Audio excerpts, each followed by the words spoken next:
Assalomu alaykum hurmatli bizni kuzatuvchilar. Bugungi bu videomizni sizlarning savollaringizga bag'ishlaymiz. Ko'plab menga har xil ko'rinishdagi bitta ma'noda savollar kelib tushgan. Ancha bo'ldi bunga video qilaman deyman, hech vaqtim bo'lmaydi. Mana hozir ozgina bemorlardan bo'shadik. Shuning uchun bu videoni qilishga ahd qildim. Demak, bu videomiz nomi bemorlar savollariga bag'ishlangan. Bunday ataladi. Nimaga bot, o'zimizning milliy tilimizda bot, ya'ni bo'g'im artritlardan tuzalib ketish kam kuzatiladi yoki umuman bo'lmaydi degan savollarni ko'p menga berishgan. Bunga men juda oddiy, tushunarli qilib javob beraman. Demak, artritlar tuzalib ketish degan tushunchasi shunday bo'ladi. Bu o'zimiz tilimizda bot kasalligi desak, hamma artritlarning tuzalib ketish quyidagi tushunchalar bilan aytiladi. Bu to'liq tuzalib ketish. To'liq tuzalib ketish bu asosan faqat infeksion artritlarda kuzatiladi. Hali bunga to'xtab o'tamiz. To'liq remissiya degan tushuncha. Ya'ni klinik remissiya, ya'ni o'sha bo'g'imni tekshirganda yallig'lanish bo'lmasa, belgilari bo'lmasa, qonda yallig'lanish belgilari bo'lmasa, demak to'liq shikoyatlari bo'lmasa bemorning, demak to'liq remissiya deyiladi. Bu uzoq yillar davom etishi mumkin agar bemor to'g'ri berilgan rejimga rioya qilsa. Uchinchisi bu chala remissiya. Chala remissiya ikki xil ko'rinishda bo'ladi. Bir ko'rinishi bu bemorning tekshiruvlarida, mahalliy tekshiruvda, bo'g'im tekshiruvlarida yoki laborator tahlil tekshiruvlarida yallig'lanish alomatlari bor. Spesifik, maxsus yallig'lanish alomatlari. Lekin bemorda klinikasi yo'q. Yo e'tibor qilmaydi, demak og'riqlar yo'q. Erkin harakat qiladi bo'g'imlarda. Bo'g'imlarga asorat bermagan. Bu chala remissiya deyiladi. Ikkinchi turi chala remissiyaning bu teskarisi. Bemorda shikoyatlar bor. Nega deganda bo'g'imga asorat bergan, o'ziga xos infiltratlar, spaykalar, xuddi bo'g'imning ichida ham xuddi shunday bo'ladi. Kistalar va hokazo, sinovitlar. Buning natijasida bemorda harakat buzilgan, og'riq bor. Laborator analizlar bo'lsa hammasi yaxshi. Bu yerda yallig'lanish belgilari yo'q. Shuning uchun mana shunday tuzalish demak tushunchasi bo'ladi. Endi hamma artritlarda, bot kasallarida ikkita katta guruhga bo'linadi. Yodlab qolasizlar. Oddiy yodda saqlab qoling. Bu birinchi katta guruhi bu revmatik, ya'ni revmatizmdan artritlar va revmatoid artritlar. Ikkalasi bu alohida katta bir guruh holatda ko'riladi. Buni bugun ko'rmaymiz. Boshqa videolarimda men bu haqda to'xtab o'tganman. Keyinchalik ham to'xtab o'taman savollaringizga. Avval davo to'g'risida, tuzalish to'g'risida gapirishdan oldin buni biz sistemaga asosida bilib olish kerak-da. Demak, revmatoid va revmatik artritlar alohida, qolganlari hammasi ikkilamchi reaktiv artritlar deyiladi. Ikkilamchi reaktiv artritlarga men qisqa to'xtab o'taman. Eng ko'p uchraydigani bu osteoartritlar. Osteoartritlar bu qariyalarda uchraydi ko'proq. Ya'ni 60 yoshdan keyin, 50 yoshdan keyin uchraydi osteoartritlar. Bunda spesifik tekshirishlarda bemorda aniq ikkilamchi artritni belgilari topilmagandan keyin qo'yiladi yoki artroz belgilari ustunlik qilgandan keyin shunaqa xos asoratlar. Osteoartritlar. Uni 6 ta fenotipi bor. 2000 adashmasam 2020-yili 2021-yili biz Coviddan keyin yig'ilib Toshkentda osteoartritlar bag'ishlangan konferensiya bo'ldi. Shunda biz qabul qilib oldik esingi mamlakatlar, MDK mamlakatlar. Osteoartrit, idiopatik osteoartrit deyiladi. Ya'ni yallig'lanish boshqa ikkilamchi artrit belgilari topmasak, boshqa kasallikka bog'liq bo'lmasa, bu idiopatik osteoartritning 6 ta fenotipi bor. Bu yallig'lanish, posttraumatik, kichik kristallashgan, osteoporotik artrit, aralash artrit, yallig'lanish formasi. 6 ta formasi bor. Bu qabul qilib olingan. Demak, osteoartritlar. Keyingisi bu eng ko'p uchraydigan yoshlarda. Yoshlarda ko'p uchraydigan formasi bu infeksion Reiter artriti. Reiter artriti urogenital artrit deyiladi. Surunkali xlamidioz uroplazmozda uchraydi. Bu ko'proq yoshlarda, 30 yoshdagilarda ko'proq uchraydi. 40 yoshda, 50 yoshda kamdan kam. Buning o'ziga xos tekshiruv aniqlanadi. Keyingisi bu albatta demak maxsus artritlar. Maxsus artritlar deymiz. Bular ikkiga bo'linadi. Maxsus kasalliklar uchraydiganlar, misol tuberkulyozda va neoplastik, ya'ni har xil o'smalar uchraydigan artritlar. Endi bular alohida qo'yamiz. Bir kun bu haqda ham gapiraman. Keyingisi bu post-infeksion artritlar. Ilgari angiendan keyin post-streptokokoy artrit qo'yilardi. Asl va baland bo'lsa. Hozir buni biz revmatik artritlarga qo'shganmiz.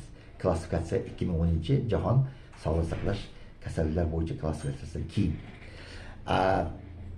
Lekin qolgan kishishni infeksiyadan keyingi, grippdan keyingi virusli artritlar va brucelloz toksoplazmik artritlar. Mana bular har biri uchun qisqa men aytaman, infeksion artritlarga qanday tashxis qo'yiladi? Infeksion artritlarda o'rta va katta bo'g'imlar zararlanadi, kichik bo'g'imlar kamdan kam. Destruktiv belgilar kech paydo bo'ladi. Ya'ni bo'g'imda destruktiv belgilar bo'g'imlarning egirlanishi, qichayishi keyinroq paydo bo'ladi. Lekin tashxislash aniq, spesifik tahlillari bor. Bu o'sha infeksiyaga gumon qilganda mutaxassis brucellozga, toksoplazmozga, xlamidiozga, uroplazmozga gumon qilganda shunga ikkita, uchta analiz qiladi. Ya'ni bu antigen tekshiradi immunoglobulинda, IFA va PCR qiladi. Ya'ni o'sha infeksiyani o'zini qonda topadi. Bu yetarli bo'ladi. Mana shu bilan shug'ullanadi. Va nima uchun savol tug'iladi endi? Nima uchun artritlarni tuzalib ketish bo'lmaydi? Birinchidan sabab to'liq tuzalib ketish bo'lmasligini bu qachon aniqlanishidir. Agarda osteoartrit ham, infeksion artrit ham kasallikni boshida aniqlansa, boshi deganda biz 6 oydan 1 yilgacha deymiz. Qariyalarda 6 oy, endi 60 ga oshganlar, yoshlarda 1 yilgacha. Nega deganda shundan keyin destruktiv o'zgarishlar, orqaga qaytmas o'zgarishlar bo'g'imlarda paydo bo'ladi. Shuning uchun artritlarda, bo'g'im kasalliklarda, surunkali bo'g'im kasalligi degani 3 oy, 6 oydan ziyod davom etsa, bo'g'imlaringizda og'riqlar, ayniqsa o'rta va katta bo'g'imlarda simmetrik ikki tomonda ham bo'g'imlarda og'riq kuzatsa 3 oy va 6 oy, 3 oydan ziyod. Unda surunkali artritlarda tuzalib ketish uchun 1 yil ichida, 6 oy ichida tashxis qo'yilishi kerak. Shunda tuzalib ketish mumkin. Agar kech qo'yilsa, bo'g'imda o'zgarishlar bo'ladi, qaytmas. Endi bu tushunarli holat. Endi savol tug'ilishi mumkin. Qariyalarimizchi mana osteoartrit qo'ygan, gonartrit, koksartrit, artrit. Nima farqi bor buni? Demak, bu artritlardan. Sabab shundaki, osteoartritlarda aniq sababi aniqlanmaydi. Ya'ni infeksion agent, yo virusli agent, yo boshqa bakterial agent, yo travmaga bog'liq narsa aniqlanmaydi. Shuning uchun bu osteoartritlar deyiladi. Osteoartritlarda o'ziga xos kechadi. Ya'ni yo'q, katta bo'g'imlar zararlanadi ko'proq. Kichik bo'g'imlarga formasi ham bor. Kichik bo'g'imlar formasi ham bor, katta bo'g'imlar. Lekin oxirgi 10-15 yilda katta bo'g'imlar.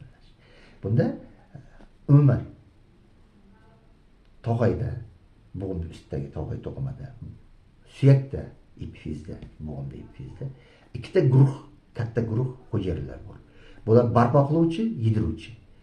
Yediruvchi, ya'ni parchalovchi turlari bor bularning işte. 3-4 ta. Parchalovchilar ko'payib ketadi. Tiklovchilar osteoblastlar kamayib boradi. Uning o'rniga osteofitlar o'sib chiqadi. Shu yerda bir narsani aytib o'tishim kerak, hamma eslab qolsin. Nima farqi bor domla aseptik nekroz bilan osteoartrit? Aseptik nekrozda bo'g'imning ustidagi gialinoy xiryash tog'ay butun turadi. Uni tagida yedirilish bo'ladi-da, keyin bo'g'im cho'kadi shu. Keyin sentralda zararlanadi. Ham usti bo'g'imning ham tag qismida xuddi shunday yuz beradi. Vpadina bo'ladi. Osteoartritlar yonboshdan boshlanadi. Osteoartritlar sekin rivojlanadi, aseptik nekroz tez rivojlanishi mumkin. Aseptik nekrozda to'liq patogen mexanizmi hali o'rganilmagan. Lekin mana Coviddan keyin ko'p uchrayapti. Bo'g'imni almashtirish to'g'ri keladi. Ham bo'g'imning demak o'sha qobig'i ham ustida turgan qobig'i ham saralanadi. Shuning uchun ikkalasini ham almashtirishga to'g'ri keladi. Bu og'ir operatsiyalar. Shuning uchun aseptik nekrozda MSKT emirtning roli katta. Umuman diagnostikaning roli katta. Buni hamma bilish kerak. Demak, aseptik nekroz gaplashdik. Infeksion artritlar gaplashdik. Spesifik artritlarda yana bu neoplastik o'smalarda uchraydigan artritlar va tub artritlar. Tub artritlar tushunarli. Bu o'pkadan tashqari bo'lgan silda uchraydi. Neoplastik artritlar ko'p uchraydi. Endi bu haqda gaplashib oldik. Ular diagnostikasiga alohida to'xtaymiz, lekin qiyin emas. Eng qiyinlardan biri ko'p murojaat qiladiganlar, ayniqsa yoshlar, dori ichayotgan, har xil dorilar, даже yurak dorilar ichayotgan, jigarga dori ichayotgan, yurakka dori ichayotgan yoki bo'lmasa yaqinda shamollab chiqqan odamlarning shikoyati bor. Bo'g'imlarida og'riq paydo bo'ldi, ertalab og'riydi, lekin hech qanaqa 5 ta yallig'lanish belgisi yo'q. Ya'ni qizarish, og'riq bor faqat, qizarish yo'q. Qarang, qizarish yo'q, shish yo'q. Shish yo'q. Funksiyaning buzilishi yo'q, bo'g'im to'g'ri harakati bor. Atyoq yo'q, mahalliy issiq yo'q. Faqat bittasi bor. Bu og'riq. Og'riq kuchli emas. Har xil bo'g'imda uchraydi. Buni artralgiya deydi. Ikkilamchi artralgiya, reaktiv artralgiya deydi. Reaktiv artralgiyalar har xil, demak, yallig'lanishdan keyin, grippdan keyin, tumovdan keyin, bronxitdan keyin va har xil yallig'lanishlardan keyin bo'ladi. Ichak infeksiyalaridan keyin ham bo'ladi. Agarda qolgan 4 ta yallig'lanish elementda shish, qizarish, funksiya buzilishi, mahalliy shishlar bo'ladigan bo'lsa, bo'g'imda ichki mahalliy shish bo'lib, ichida suv yig'iladigan bo'lishi mumkin. Demak, bunda bu reaktiv artralgiya emas, artrit qaraladi. Reaktiv artrit qo'yish uchun mutaxassis bemorning bo'g'imini ko'rib, tekshirib, funksiyalarini tekshirib, qonda tahlil, o'sha umumiy tahlili, rema probasi, ATSP, mikro, demak, uratlarni tekshirib, qonda motivasiyalarni tekshirib va infeksiyalarni tekshirib, aniq diagnoz qo'yadi. Mana shunday bo'ladi bu yerda. Demak, artritlar. Endi infeksion artritlarni tuzalib ketish mumkin deydi domlar. Qanday tuzalib ketish mumkin degan savol tug'iladi. Ha, infeksion artritlar. Bular demak, brucelloz, toksoplazmoz, xlamidioz, oroplazmoz, kishechniy infeksiyalar, har xil yersiniya, parativ va hokazo. Bular hammasi artrit beradi. Demak, bularni tuzatishda o'z vaqtida tashxis diagnostikani gaplashdik, infeksiyani aniqlash, mutaxassis biladi yaxshi qanday aniqlashda, PCR, ifada va olingan mahalliy to'qimadan olingan, bo'g'imdan olingan suyuqliklarda aniqlandi. Endi bunga antibiotik beriladi. Yana bir shartlardan biri infeksion artritlarining tuzalib ketmayotganligi. Oqibati sababi shuki, antibiotiklar uzoq berilishi kerak, kurslar bilan. Kamida 3 kursda berilishi kerak. Sizda agar o'sha brucelloz artrit, toksoplasma artrit, xlamidioz, oroplazmoz artritlar aniqlangan bo'lsa, yoki kishechniy infeksiyadan keyin artritlar aniqlangan bo'lsa, o'sha 5 ta 4 ta elementi bilan, bo'g'imdagi ishlar bilan, simmetrik ikki tomondan bo'g'imda. Unda 3 kurs kamida olish kerak. Qaysi antibiotiklar ishlatiladi? Mana bilib qoling. Hujayra ichida yashaydi bu infeksiya. Hujayra ichida. Qaysi organda bo'lishidan qat'iy nazar, bo'g'imda avvalambor va boshqa bo'g'im atrofida, boshqa organlarda uchraydi. Limfatik tugunlarimizda ko'proq uchraydi. Postoyan ko'payib turadi. Organizm ma'lum sharoitga tushganda bu hujayra ichidagi infeksiya, bakteriya yo virus kirib oladi genomga. Genomga kirib olib, o'zini ko'paytira boshlaydi. Mana shunday holatda organizm immunitet tushgan holatda va hokazo holatlarda mana shunday yuz beradi. Shuning uchun ham hujayra ichida yashagan bu infeksiyalar, bular chaqirgan artritlar uzoq davomlanadi. Kamida 1 yil. Tuzaldi deganda har 3 oyda analizlar olinganda, maxsus analizlar tahlillar olinganda 4 marta olingan 1 yil ichida chiqmasa tuzalgan bilan va klinik belgilari bo'lmasa. Demak, qaysi antibiotiklar ishlatiladi? Birinchi guruh antibiotiklar bu makrolidlar. Bular ichida eng ko'p ishlatilgan spermicin. Spermicin dozasiga qarab kamida 21 kun ichadi. Probiotiklar berish mumkin agar ichini so'radigan bo'lsa. Ko'pincha surmaydi, yaxshi. Proba qo'yadi tildagiga keyin. Keyingisi bu kotrimoxazol. Ya'ni xalqimizda bistol, turbisaxon nomi bilan. Bu ham 21 kun beriladi. Va doksasiklin. Doksasiklini oxirida berish kerak. Doksasiklini berishdan oldin bemor tayyorlash kerak, qoniga qarash kerak. Ahvolni, qonlarni ko'tarib berish kerak. Doksasiklini olish shart. Bundan tashqari NPVS va kasallik modifikatsiya qiluvchi dorilar ham bor. Misol uchun sulfasalazin, lifnom, plaquenil, sisada gruppasidan glikazamin bularni berish uchun avvalambor o'sha destruktiv o'zgarishlar bo'lishi kerak. Shunda beriladi. NPVS, ya'ni ibuprofen va shunga o'xshagan og'riq qoldiruvchi dorilar ham ishlatamiz biz. Diklofenal. Bularda ibuprofendan tashqari qolganini uzoq berib bo'lmaydi. Faqat ibuprofen hozirgi kunda rekomendatsiya tavsiya qilingan, oylab ichish mumkin ma'lum dozada oshqozonni asragan holda. Mana shunday sabablar bor. Demak, tashxis, erta aniqlash va davoni uzoq berish. Mana shunday maqsadda to'liq tuzalib ketish mumkin. Agar 1 yil ichida tashxis qo'ysa mutaxassis, revmatolog tuzalib ketish mumkin yoki to'liq remissiya tushishi mumkin. Nima uchun kerak artritlarni o'z vaqtida tashxislash, erta tashxislash va to'g'ri davolash. Ayniqsa antibiotiklar agar infeksion artritlar bo'lsa, oxirgi yillarda infeksion artritlar ko'payib ketyapti. Xuddi shunday burchli artrit, toksikoplazmik artritlar juda ko'payib ketgan. Nima uchun kerak? Nega deganda bu artritlar 1 yildan keyin destruktiv o'zgarishga olib keladi. Bo'g'imlarda qaytmas o'zgarishga olib keladi. Natijada bemor invalidlikka, ya'ni nogironlikka olib keladi. Mana menga savollar beradi, men javob beraman. 1 yil, 2 yil, 3 yil, 4 yildan keyin o'sha ikkilamchi artritlar ham, infeksion artritlar, ikkilamchi artritlar ham xuddi revmatoid artritga o'xshab qoladi. Osteoartritlar ham xuddi shunday, agar sababi aniqlanmasa, qarilikda qo'yiladigan osteoartritlar ham mahalliy o'zgarishlar bilan boradigan, destruktiv o'zgarishlar bilan boradi. Xuddi shunday. Borgan sari ko'p bo'g'imlar zararlab, ko'rinishi revmatoid podartritga o'xshab qoladi. Analizlar ham o'xshab qolishi mumkin. Nega deganda mimikriya, ikkilamchi immuniy o'zgarishlar chaqiradi. Shuning uchun hurmatli kuzatuvchilarim, o'z vaqtida artritlarni mutaxassislarga murojaat qiling. Mutaxassislar mana shunday sizga tushuntirib bermasa, kasallik bemor borganingizda bir shifokorni oldiga, shifokor bilan gaplashib, turlarini tushuntirib bermaganda, mana bu tahlillarni qilishimiz kerak, mana davolashimiz kerak, uzoq vaqt davolashimiz kerak. 3 kurs, 4 kurs, 5 kurs antibiotik va boshqa dorilar ichib borish kerak. Nazoratda bo'lish kerak, har oy 3 oydan bir kelib turish kerak degan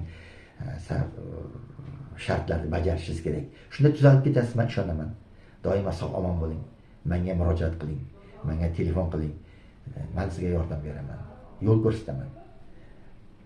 Rahmat e'tiborlaringiz uchun. Telefonlarim turibdi. Savollarni kutib qolaman. Rahmat. Oldindan rahmat.